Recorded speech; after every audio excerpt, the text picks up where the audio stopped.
What's going on, YouTube? It's Mr. Ferguson here once again. Thank you guys for coming back for a hot and very dry North Carolina right now, in central North Carolina. Appreciate you clicking on the video. We're going to be quick down and brief. Again, just like last video, there's not a ton going on in North Carolina as far as lawn care. The real story is being very dry, lack of rainwater, and having to provide that manually through either your well or city water. And we started a test last week, and I've already got the first update for you, and it's only been 2 days since we filmed the previous video that you guys saw. I'm one of those YouTubers, let me just say this up front. I know there's a lot of YouTubers, depending on the content that they put out. Like, for instance, there's two idiot boys from Kentucky that I've watched called The Bell Life. Their channel ended up getting deleted, but they would do stupid things like, how does it feel to get shot with a beanbag shotgun shot? Or, you know, eating the world's hottest gummy or something like that. See, all of those things, they would film like 8 videos a day and release them over time. And that would be really cool. But here on my channel, I think you guys have figured out, and if you're new, you know that I do mine. I don't do that. The only time I do that if it's something we're talking about, a topic that we can discuss in the lawn. And most of the time I'm showing you things and it's live. I film it the day before or 2 days before. And so that's the way my content is different than others that film months in advance. 2 days ago we started the test. I told you guys what was the test. For those that didn't watch the last video, the test is we're going to water the front lawn, since it is the public facing lawn. The front lawn, let me just tell you, for some of the new people that maybe, I used to say this all the time, but we keep getting new subscribers in. The front lawn is a mix of a bunch of different grasses, and it's never been fully killed off. Meaning, ever since we bought our home in 2008, I got into the lawn care at the end of 2019, 2020. And so that's when I started learning about the different weed-free grass seeds and blends and all this other stuff. So there is a whole bunch of different type of fescue in my front lawn. Some of that has died out over summer, but the majority of it is triple threat, which we did the last time we overseeded, which was like 2 years ago. Before that, we did GCI Cool Blue. Before that, we did GCI Turf Type Tall Fescue. So there's a lot of GCI grass in there. There is some Jonathan Green Texas bluegrass somewhere in there. We wanted that for the bank to see if it could withhold some of the heat, and it's just more of the dirt situation, not the seed situation. I've never done a full 100% like, you know, renovation, like killing everything and starting fresh. It's a blend of all things.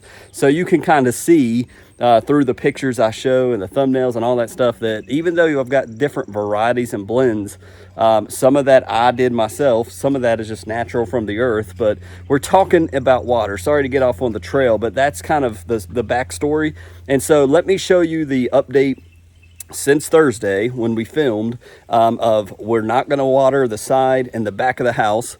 We are going to water the front lawn and see how much, just a little bit of rain, because you guys know I'm on city water. I can't run it for an hour or two. I don't have well water, so we can't give it all that it needs, but just providing the front lawn with a little water, how much does that help? And what is the high heat and high humidity of North Carolina doing to the other parts of the lawn? We're going to continue to update on this, but for today, that is the video. So let's check it out and show you just how brutal the heat is around here right now.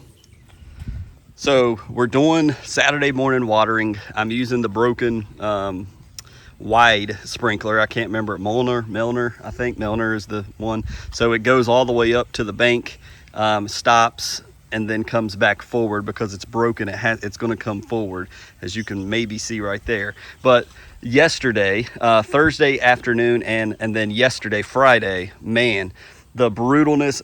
Thursday was supposed to be, okay, here comes the heat, and it was like, oh, this is kind of normal. This isn't bad. It was like high 80s, low 90s, and it really wasn't bad. We played golf on our Thursday night league with my dad, and I was like, this ain't bad. Friday, it was already hot around 10, 11. I mean, it's like where your skin is like, man, it's hot outside. It's burning my skin.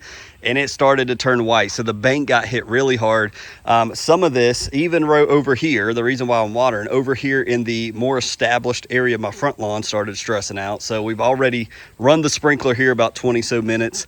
And then the bank, you can already see it's multicolored, it's dark, it's white. We're trying to, the point of the test is, if we're applying water, we want to keep this from not turning dormant.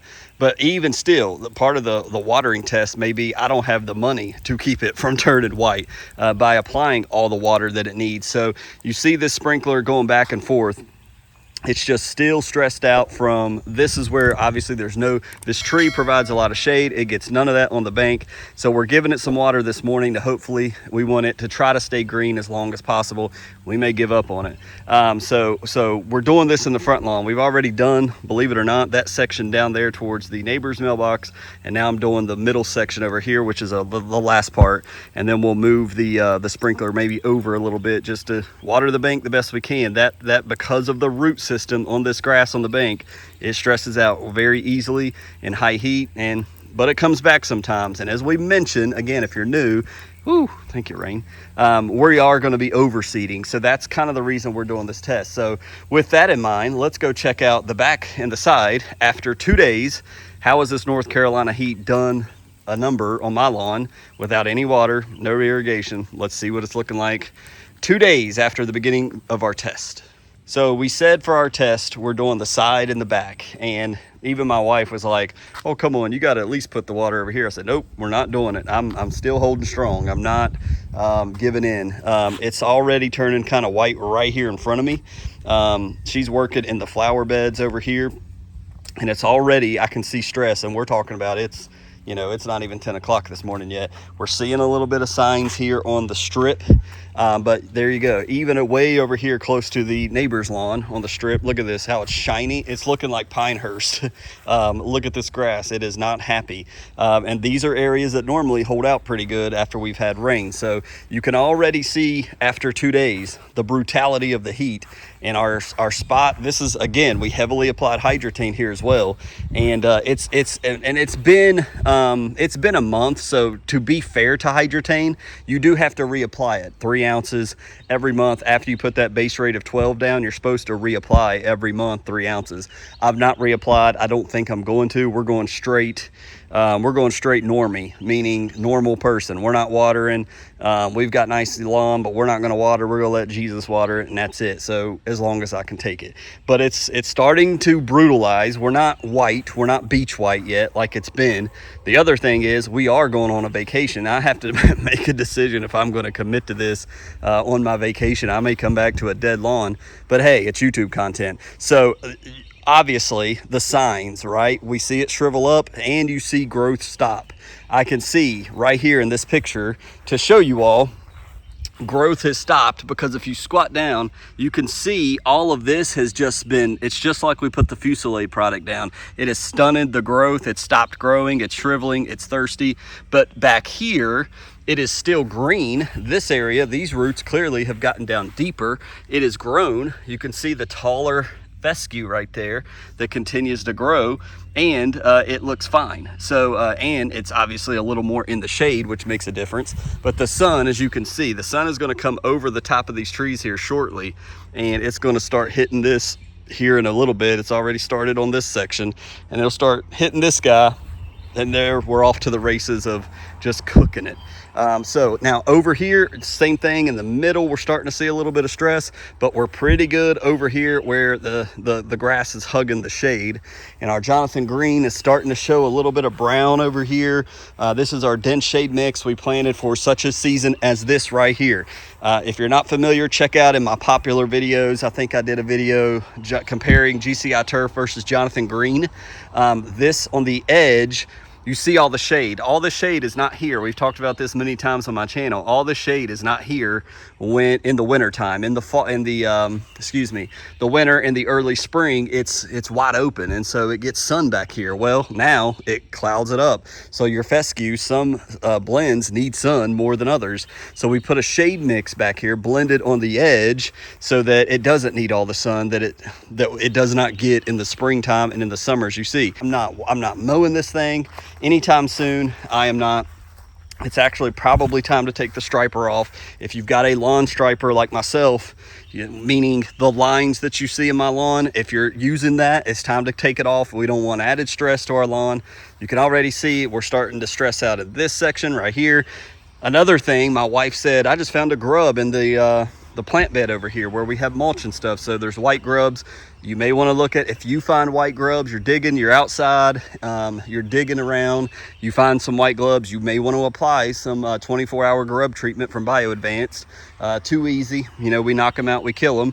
June bugs, you know, should have already come up, and it's about that time for grubs to turn into June bugs. But if not, they're going to be going around laying eggs. So we know that you can look up the June bug cycle, and that's where white grubs and June bugs, same thing there. So we're stressing out over here as well, and it looks like, definitely, like when it starts to stress out, you know it, because it looks like I just mowed yesterday and I didn't. I mowed several days ago because we're not growing at all.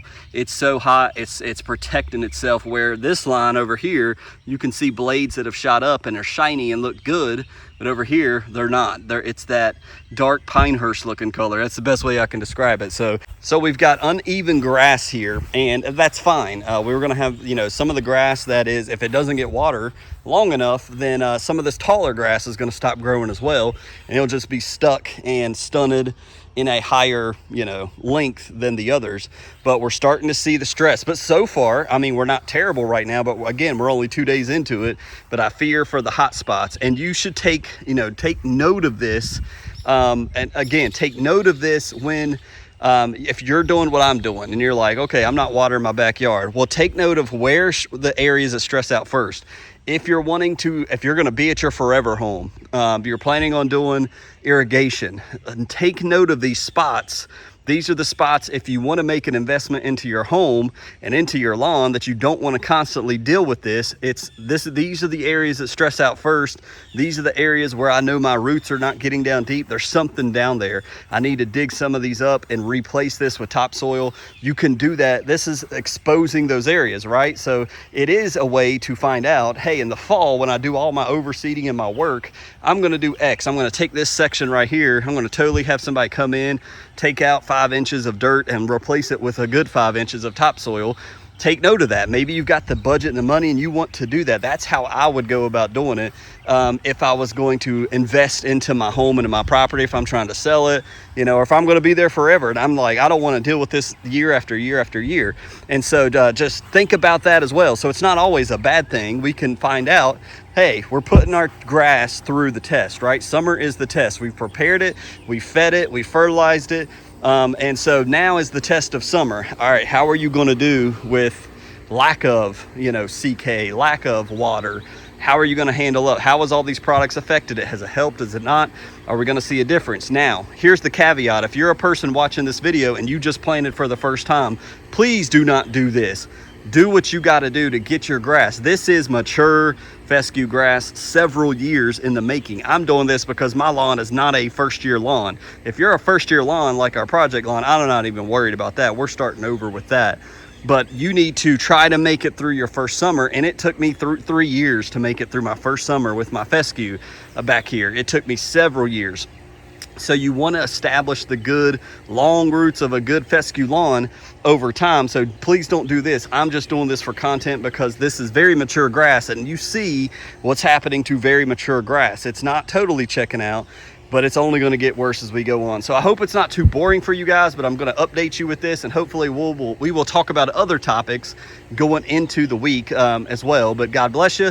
Let me know your comments. Let me know if you're getting the rain, because man, we really need it here, and we'll see you next time.